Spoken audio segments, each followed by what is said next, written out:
जातवेदसे सुरवामसो ममराति यतो निदभाति वेदः सरः पर्षदति दुर्गाणि विश्वानावेव सिन्धुं दुरितात्यग्निः तामग्निवर्णां तपसा ज्वलन्तीं वैरोचनीं कर्मफलेषु जुष्टा दुर्गां देवीं शरणमहं प्रपद्ये सुतरसि तरसे नमः अग्ने त्वं पारयानव्यो अस्मान् स्वस्तिभिरति दुर्गाणि विश्वा पूश्च पृथ्वीव मुळानमुर्वीव वातोकायतनयाय शन्योः विश्वानि नो दुर्गः जातवेदः सिन्धुं ननाव तुरितातिपर्षि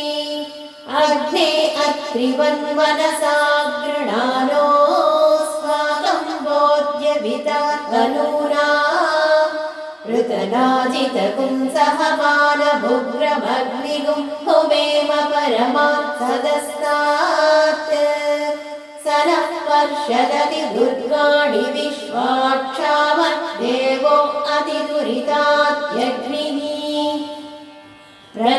रत्नोषिकमीड्यो अध्वरेषु सनात्यहोत नव्यस्य सत्सि स्वाञ्चाग्ने तनुवं पिप्रयस्वास्मभ्यं च सौभगमायजस्व गोभिर्जुष्टमयुजो निषिक्तं तवेन्द्र विष्णोरनुसञ्चरेम नागस्य पृष्ठमभिसंवसानो वैष्णवीं लोकैर्वादयन्ताम् कात्यायनाय विद्महे कन्याकुमारी धीमहि तन्नो दुर्गिः प्रचोदयात्। ॐ शान्तिः शान्तिः शान्तिः।